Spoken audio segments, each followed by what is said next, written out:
사랑하는 성도님 여러분, 저는 사실 원래는 오늘 이 설교 제목이 아니었습니다. 구약의 내용들을 쭉 훑어가면서 보는 시리즈를 준비해 놓고 있었는데, 며칠 전에 성경을 읽다가 갑작스레 이 마음을 너희 성도들이 울고 있다, 그래서 좀 눈물을 닦아주면 좋겠다, 이런 마음이 갑작스레 아침에 성경 읽다가 들어서 설교 제목을 바꾸게 되었습니다.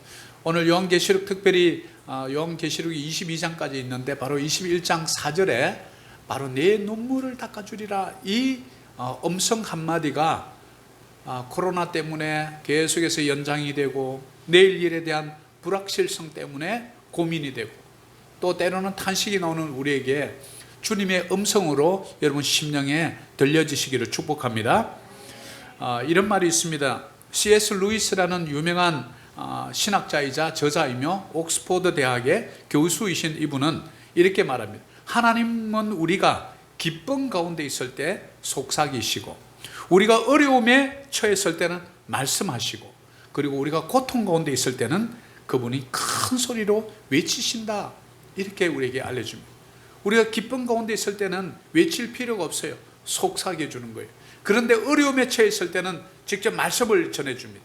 기도하잖아요. 그런데 우리가 정말 고통 가운데 있을 때는 큰 소리로 외쳐준답니다. 이것을 우리가 다시 한번 생각해 보고요. 그리고 또한 고통은 기먹은 세계를 깨우려는 하나님의 확성기다, 이렇게 말해줍니다. 자, 이 말이 무엇일까요? 인류가 자기 힘으로, 자기의 능력으로 모든 문명을 개척해 나가고 하늘을 날아다니고 저 우주에 우주선을 보내는 이런 시대에 우리 인간이 자고하고 하나님이 먹지 말라 한 계명들을 어기고 생명을 복제해서 인간의 힘으로 생명을 만들어내려고 하는 수많은 인간의 시도들이 있는 이때에 하나님은 이 재앙과 질병을 통해서 우리가 그토록 말씀하고 우리에게 알려주는 그 소리를 듣지 못하는 기머거리 같은 우리 인생들에게 바로 이 확성기를 통해서 알려주는 거예요. 너희들은 작은 바이러스 하나에도 어쩔 수 없는 피조물들이요, 인생들이요, 유한한 생명이라, 이것을 우리에게 알려준다는 사실을 우리는 꼭 기억해야 합니다. 그래서 오늘 바로 내 눈에서 눈물을 닦아주리라 하는 말씀을 생각하면서 우리는 그런 생각을 해봅니다.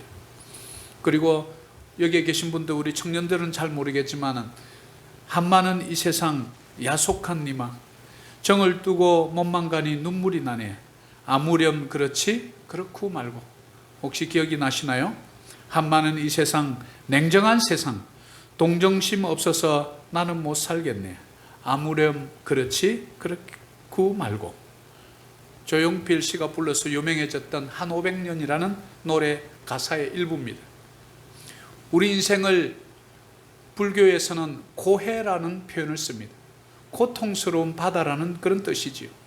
그리고 우리 인생에는 108번뇌가 있다고 그렇게들 불교에서 말을 합니다. 우리 일반인들은 우리 인생을 항해라고 빗대어서 표현하기도 합니다. 우리가 각자의 인생의 항해를 하다 보면 예상치 못한 파도를 만나게 됩니다. 화창하던 하늘에 먹구름이 낍니다. 그리고 폭풍이 일고요, 풍랑을 만납니다. 그래서 어떤 일은 이런 것을 두고 롤러코스터 같은 인생이다, 내려갈 때는 좋았는데 올라갈 때는 천천히 가더니 또 한 바퀴 휙 돌 때는 그냥 정신을 쏙 잃어버리는 바로 롤러코스터 같은 인생을 살아간다, 이렇게 말합니다. 그렇다면 우리에게 비결은 없는 것인가? 바로 우리는 때로는 망각의 다리를 건너버릴 때가 많습니다. 우리의 있어야 될 자리, 기억의 자리를 머물러지 못하고 자꾸 망각이라는 곳을 향해서 다리를 건너버립니다. 우리가 그 다리를 건너게 되면 불안이 엄습해 옵니다. 슬픔이 찾아옵니다. 외로움이 도사리고 있습니다. 그것 때문에 우리는 좌절하게 됩니다. 그런데 우리가 기억의 자리에 잘 견뎌내면 하나님의 능력을 경험하게 되고 회복이 찾아옵니다. 부흥이 찾아옵니다. 우리 영혼의 부흥이 찾아오면 경제적 부흥도 따라옵니다. 그래서 사랑하는 자의 내 영혼이 잘된 같이 범사가 잘되고 강건하기를 소망하노라 이렇게 말해줍니다. 우리는 신명기의 주제를 기억하라 라는 한 단어로 뽑아볼 수 있습니다. 우리가 하나님의 말씀을 잃어버리면, 우리 인생의 풍랑을 만나고 폭풍을 만나게 되면 우리는 좌절하게 돼요. 그렇지만 그 자리에서 조용히 눈을 감고 우리를 구원하시고 또 구원하실 뿐만 아니라 영원한 천국에 이르기까지 우리를 인도하시고 보호하시는 보호자 되신 그분을 잠시라도 기억한다면 그 풍랑이는 바다에서 평안을 유지할 수 있게 된다는 것을 깨닫습니다. 사랑하는 여러분, 시편 40편 17절에 나는 가난하고 궁핍하오나 주께서는 나를 생각하시오니 주는 나의 도움이시오 나를 건지시는 이시라. 나의 하나님이여 지체하지 마소서. 아멘이시죠? 자, 첫 번째 우리가 살아가면서 고통스러운 것이 뭐냐면 경제적 어려움입니다. 나는 가난하고 궁핍하다. 이것이 굉장한 고통입니다. 그래서 우리 남자들에게 있어서 3대 재앙이 있다고 합니다. 초년에 대학 졸업하고 초년부터가 잘 되면 이것을 재앙이라고 그래요. 그래서 초년 성공. 그러면서 잘 나가다가 중년쯤에 가서 예상치 못하게 자기 아내나 남편이 먼저 이 세상을 떠나게 되면 중년 상처. 떠나게 되면 그것 또한 굉장한 재앙입니다. 자녀들을 키워야 하고 결혼도 시켜야 되는 입장에서 혼자 그 일을 감당하기에는 너무나 힘들기 때문에 그렇습니다. 그리고 마지막으로 3대 재앙, 세 번째는 말년 빈곤. 나이 들어서 은퇴 준비가 되어 있지 않는 사람들, 말년에 가난이 엄습해 올 때, 옛날에는 55세 정도 되면 수명이 짧았기 때문에 죽었습니다. 그런데 이제는 100세입니다 2015년에 태어난 아이는 140세까지 산다는 뉴스가 나왔습니다. 그러면 100세까지 살아야 되는 많은 분들에게 빈곤은 정말 고통스러울 것입니다. 그래서 우리는 때로는 땅만 쳐다보지 말고 하늘을 쳐다보아야 합니다. 나의 도움이 되시는 그분을 보라는 얘기입니다. 나를 건지시는 이를 보라는 얘기입니다. 나의 하나님이여 지체하지 마소서. 우리가 볼 때 지체하는 것처럼 보이는 거예요. 그러니까 그렇게 부르짖는 거예요. 하나님이 좀 우리말로 빨리빨리, 이 나라 말로 달리달리 좀 지체하지 마세요. 힘들다는 거죠. 고통스럽다는 거죠. 내 손을 잡아줄 그 크신 능력의 팔이 필요하다는 거죠. 우리는 경제적 어려움 앞에서 우리는 무엇을 해야 되냐면 영원한 본향인 하늘을 쳐다볼 수 있어야 합니다. 그래야 이 어려움을 이겨나갈 수 있습니다. 반드시 저녁에는 울음이 깃들일지라도 아침에는 기쁨이 오리라, 이 말씀을 붙잡아야 합니다. 그분의 노염은 잠깐이요 그분의 은총은 평생이로다. 우리가 이것을 붙잡아야 해요. 하나님이 이 코로나도 끝날 것입니다. 이 어려움도 끝날 것입니다. 그럴 때 놀라운 부흥과 이 필리핀 땅에 놀라운 회복이 있을 줄 믿습니다. 영적 지도가 바뀔 거예요. 큰 교회, 잘 나가는 교회가 아니라 이 어려운 시기에 성도들을 잘 보살피며 목양하며 말씀으로 잘 영육된 교회는 이것이 다 풀렸을 때 하나님께서 크게 쓰시는 이 시대의 깨끗한 교회, 쓰실 만한 교회 되는 줄 믿습니다. 바로 저와 여러분이 그런 자인 줄 믿습니다. 그리고 시편 39편 6절입니다. 같이 한번 읽습니다. 진실로 각 사람은 그림자같이 다니고 헛된 일로 소란하며 재물을 쌓아나 누가 거둘런지 알지 못하나이다. 참으로 허탄한 얘기입니다.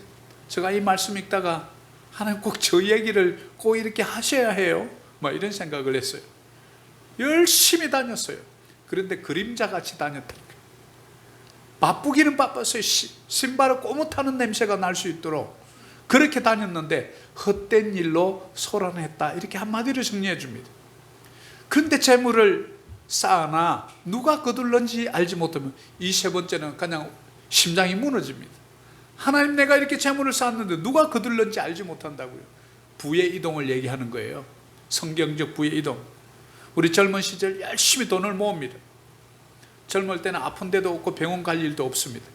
근데 어느덧 나이가 들고 머리에 흰서리가 내리기 시작하더니 발도 아프고 손목도 아프고 어느 날 병원 신세를 지지 아니할 수가 없습니다.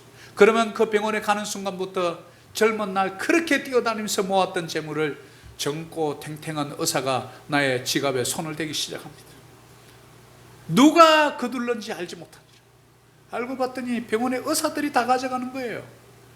죽을 때까지 마지막 남은 그 돈까지 병원에다 전부 다 주고 가는 인생, 혹시 여러분의 삶의 모습 아닌가요? 우리가 한번 생각해 보자고요. 나의 청춘, 나의 눈물, 땀방울이 다 병원에 쏟아져 버립니다. 우리는 이것을 생각하면서 우리는 스트레스 받지 않도록 자신의 건강관리를 잘 해야 합니다.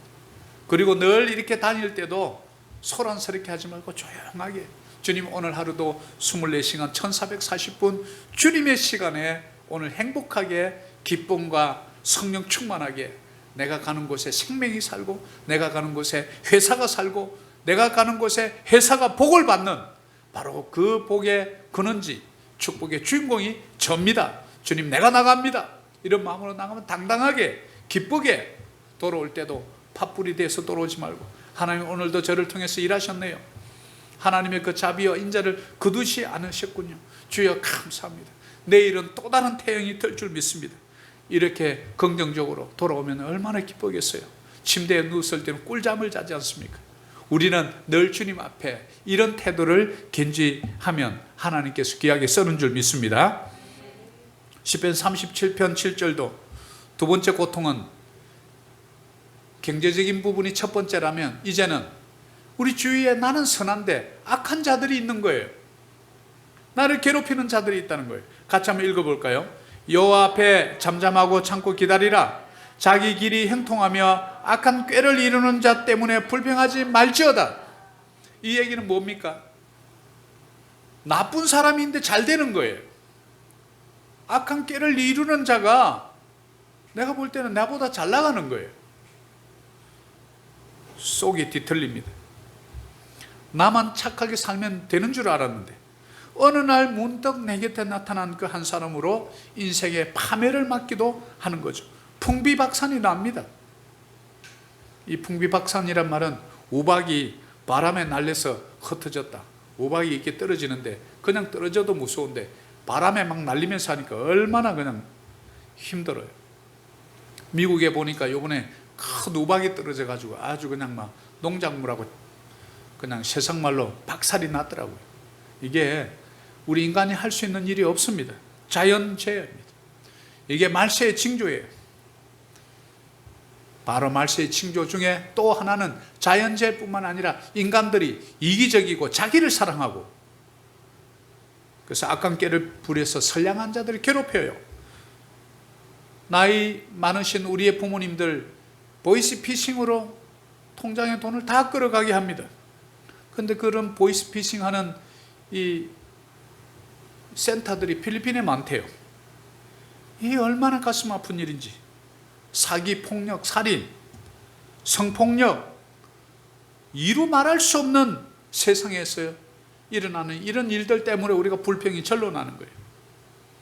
사랑하는 여러분, 그런 속에서 우리는 살고 있습니다. 그런 속에 우리의 다음 세대, 우리의 자녀들을 내보내야 합니다. 여러분 어떻게 하시렵니까? 신앙도 제대로 주지 못하고, 세상의 가치관도 제대로 주지 못하고, 보이지 않는 세계 영적 전쟁에 대한 것은 전혀 무지하고, 그러면서도 내 속에 울고 있는 그 아이를 어떻게 할 수도 없는 지치고 병든 그 모습 그대로 세상에 내보낸다면 이리의 밥이 될 것은 뻔하기 때문에 그래요. 악한 자가 있을 때 어떻게 하라고요? 잠잠하고 참고 기다리라. 두 번째 우리에게 고통을 주는 이 악한 자들 형통, 잘 나가도 여러분 신경 쓰지 마세요. 이 땅에 있을 잠시뿐인 영광이라는 사실을 우리는 깨달아야 합니다. 저와 여러분 고향이 이 땅이 아니에요. 여러분 패스포트가 2개 있는 거예요. 대한민국 패스포트가 있지만 또 킹덤 오브 헤븐, 또 다른 패스포트를 갖고 있는 거예요. 그러니까 영원한 본행에 갈 티켓을 가지고 있는 여러분들은 이 땅에서 잠시 누리는 영광과 기쁨 때문에 여러분들이 불평하면 안 된다. 라고 시편 37편 7절이 우리에게 알려주는 것이에요. 그러면 어떻게 해야 될까요? 잠잠하라. 잠잠하라는 건요, 주님 앞에 눈 감고 나를 생각하라 그 뜻이에요. 참고 기다리라. 왜요? 기다리면 하나님이 일하시기 때문에 그래요.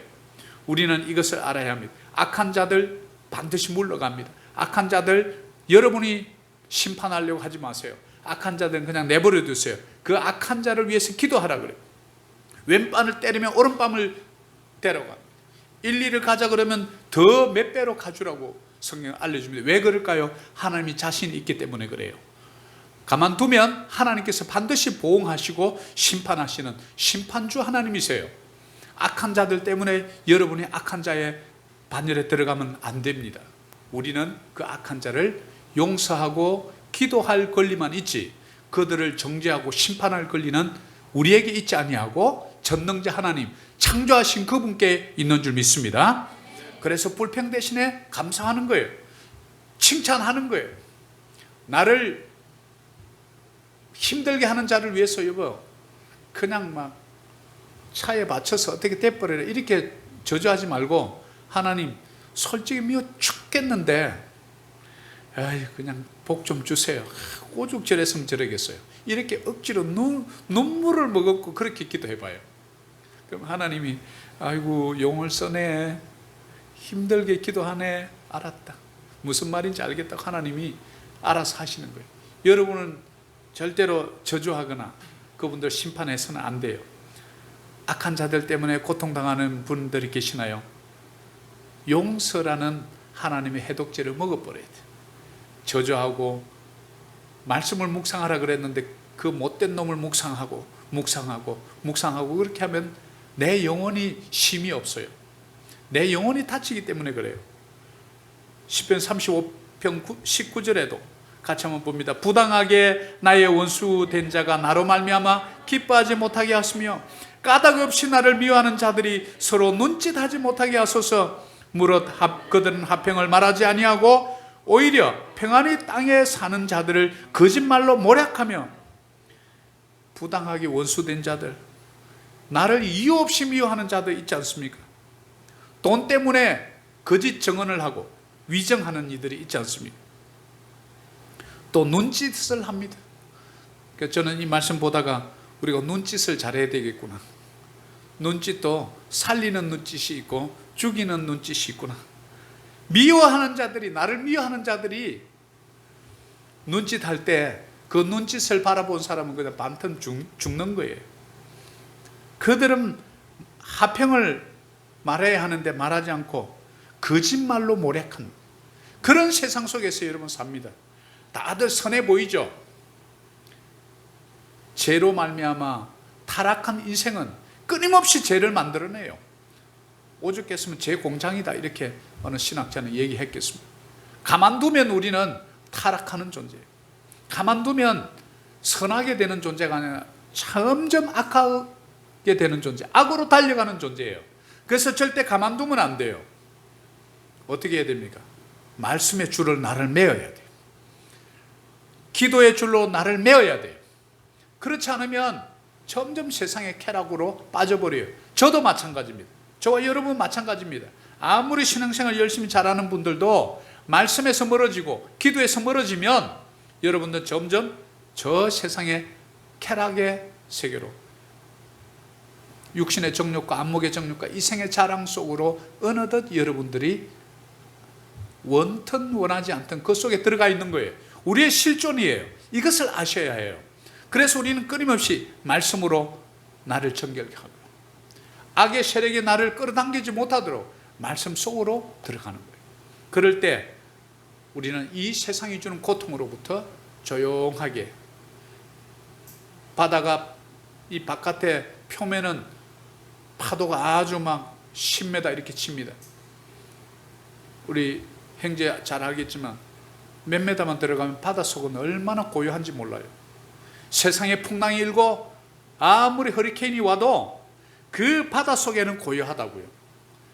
예수 그리스도 안에, 십자가 안에 있으면 고요하게 평안을 누리는 줄 믿습니다.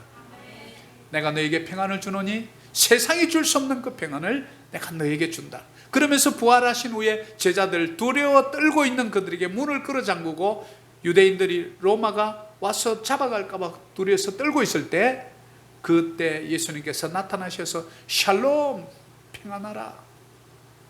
오늘 이 시간 우리 성령 하나님께서 여러분 심령에 평안하라 라고 하는 그 음성이 들리시기를 축복합니다. 시편 38편 17절에도 같이 한번 읽을까요? 내가 넘어지게 되었고 나의 근심이 항상 내 앞에 있사오니. 세 번째는 근심 걱정입니다. 근심 걱정이 어디에 있습니까? 내 곁에 있는 게 아니고요, 내 뒤에 있는 게 아니고 어디에 있다고요? 내 앞에, before me. 참기가 잘 노릇입니다. 내 근심이 항상 내 앞에 있는 거예요. 근심대학교를 하나 만들든지 해야지. 근심대학교 가면 전부 우등생이야. 가만히 놔둬도 근심하고 있거든. 이 근심학교가 망하려나 잘 되려나. 우리가 잘 그려보려고 하는데 넘어집니다. 그런데 참 놀라운 게요, 이 근심이라는 건 가만히 놔두면 자동적으로 슬며시 내 속에 밀고 들어옵니다. 그래서 근심은 마귀가 자주 사용하는 전술 중에 무기 중에 하나예요.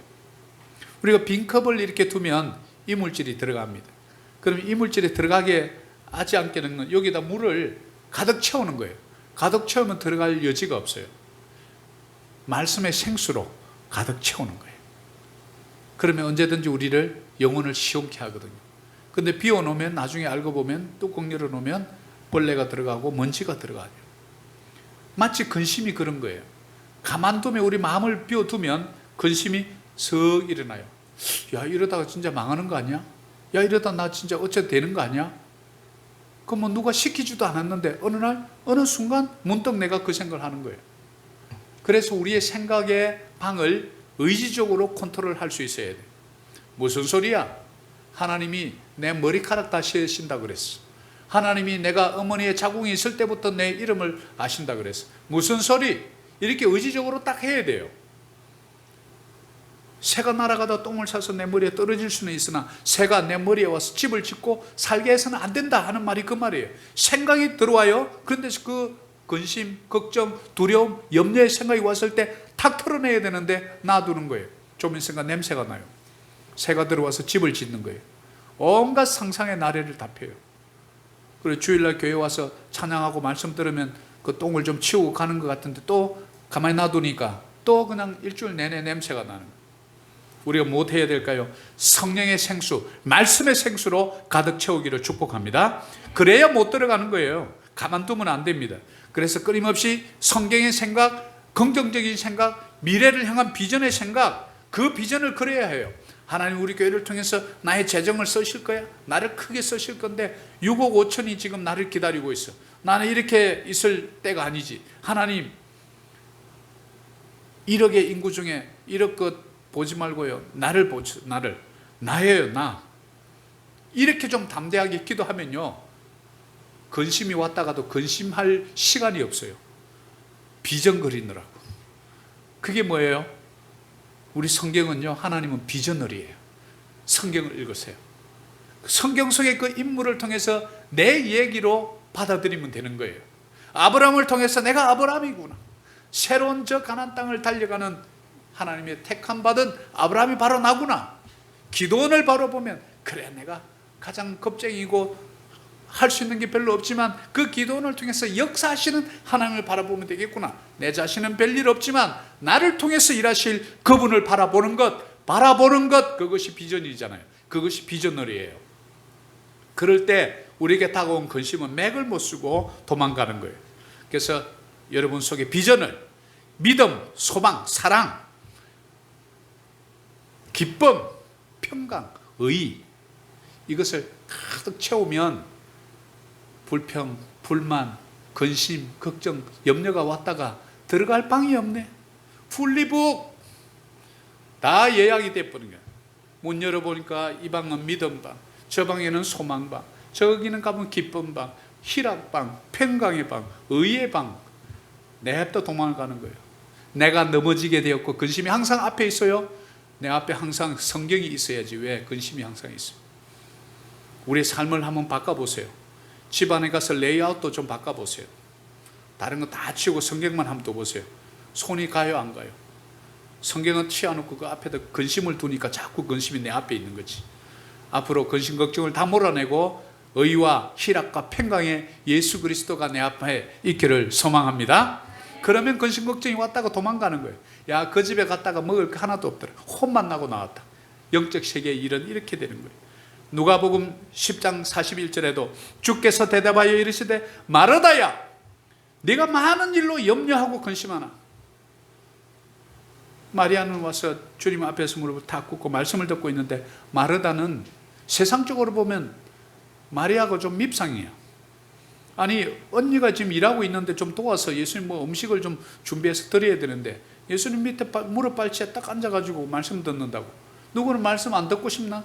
누구는 뭐 보복되게 하고 싶어? 그렇게 우리가 세상적인 시각으로 볼 수 있어요. 그러나 때가 있다는 거예요. 말씀을 들을 때가 있고 음식을 먹을 때가 있다. 이 때를 분별하는 의미가 이곳에 있는 거예요. 그래서 마리아는 그 때를 말씀 들을 때라고 보았던 거예요. 왜? 그러면서 예수님이 마르다야 마르다야 두 번 불러요. 왜? 아주 친근함을 표현하는 거예요. 마르다야 마르다야. 오라버니 나사로를 잘 알거든요. 네가 많은 일로 염려하고 근심하나. 왜? 그 하지 말라는 거예요. 염려하지 말라는 거예요. 근심하지 말라는 거예요. 지금 뭐 할 때예요? 내 앞에 와서 말씀 들을 때로. 우리의 근심 걱정이 많죠. 특히 이 코로나 때 뭐 하면 그냥 코로나 때문에 뭐 때문에 이렇게 근심 걱정이 많아요. 네가 많은 일로 염려하고 근심하느냐? 지금은 내 앞에 와서 말씀을 들을 때니라. 이것을 우리가 마르다를 통해서, 마리아와 마르다를 통해서 배울 수 있는 교훈입니다.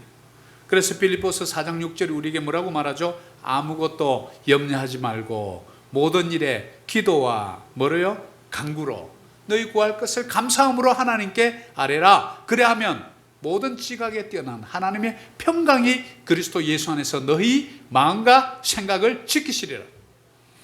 기도하라는 거예요. 그러면 뭐가 오는 거예요? 평강이. 그럼 나의 마음을 지키는 게 뭐예요? Peace of mind. 평강이. 그 평강의 왕이 누굽니까? 샬롬. 바로 여호와 하나님 예수 그리스도인 줄 믿습니다.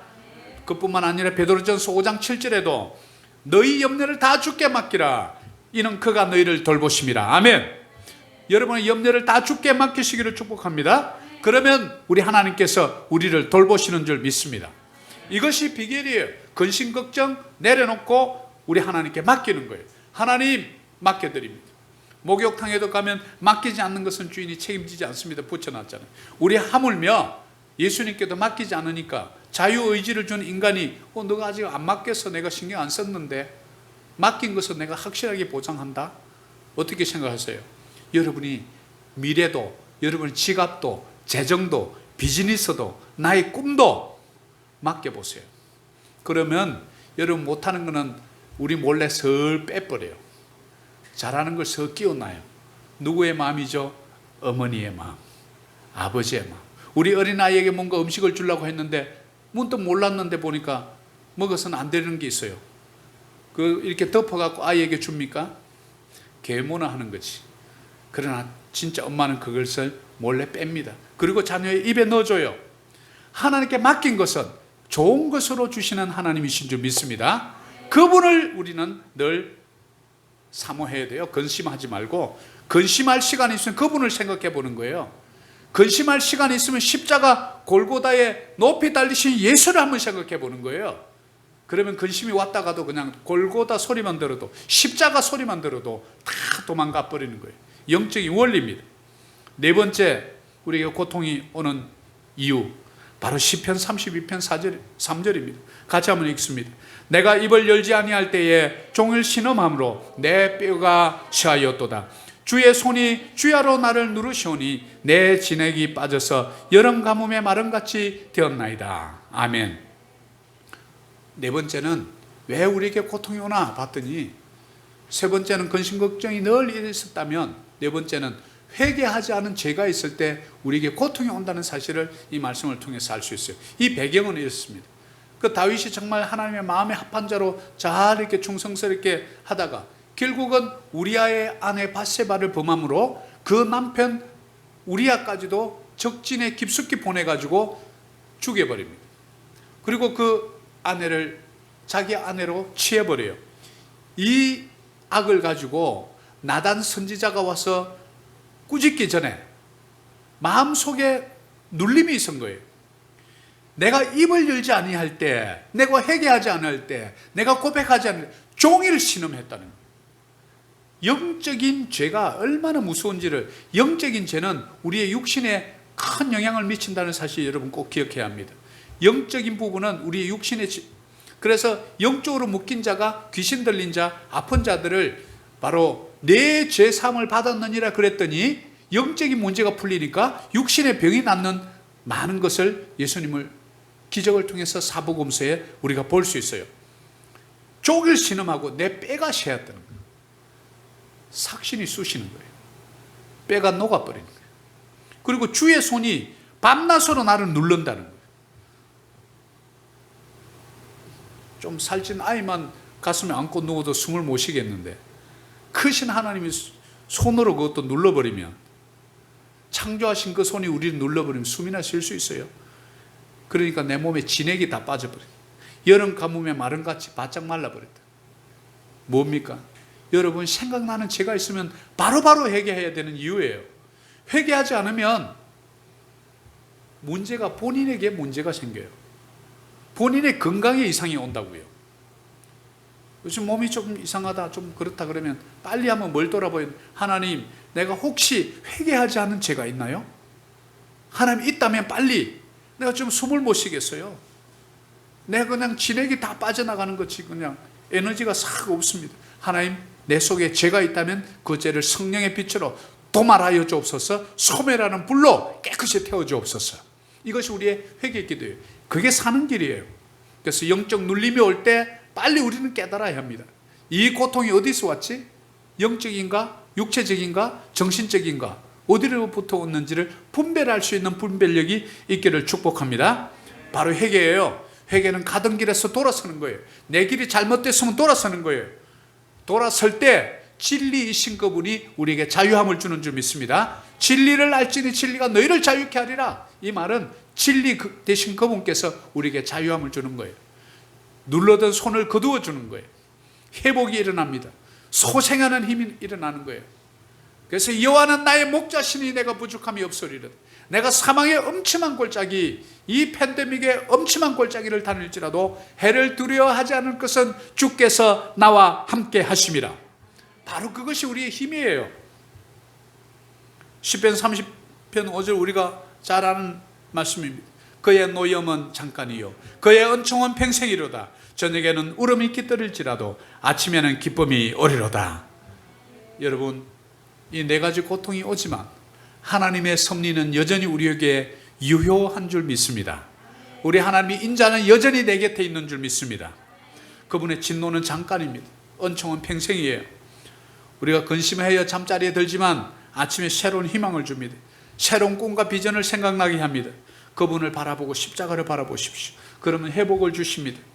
죄와 사망의 법에서 생명의 성령의 법에 역사가 일어나는 줄 믿습니다. 알지 못하는 크고 비밀한 일이 바로 그거예요. 그것이 부흥입니다.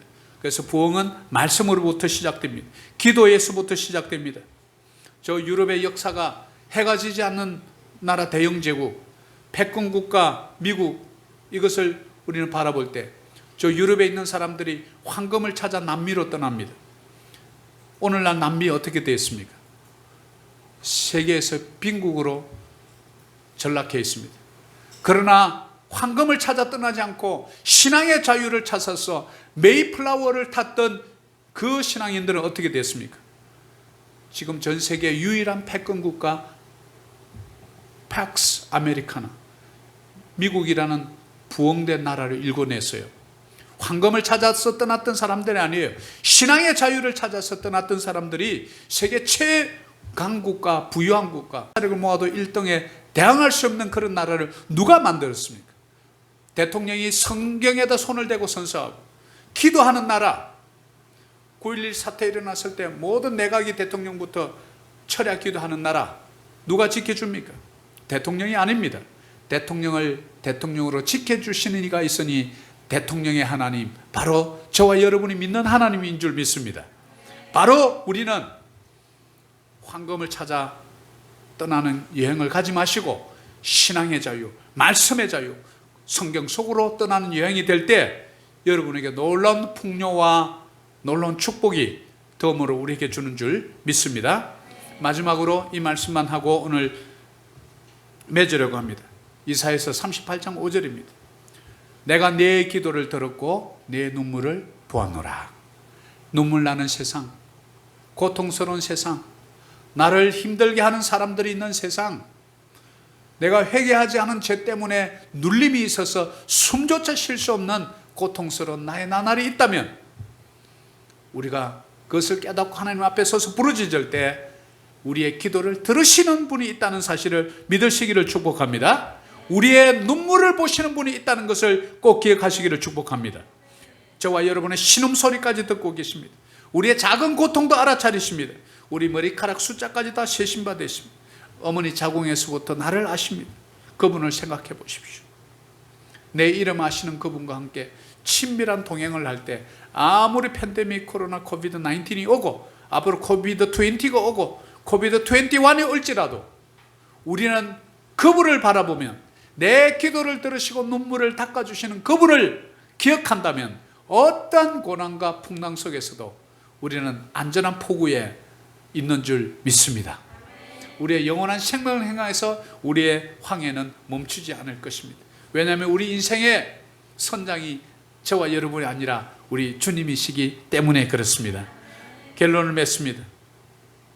오늘 바로 주제 말씀 21장 계시록 21장 4절에 그래서 모든 눈물을 그 눈에서 닦아주시니 다시는 사망이 없고 애통하는 것이나 곡하는 것이나 아픈 것이 다시 있지 않으니 처음 것들이 다 지나갔습니다. 우리는 이 영원한 본행을 생각하면서 이겨내는 거예요.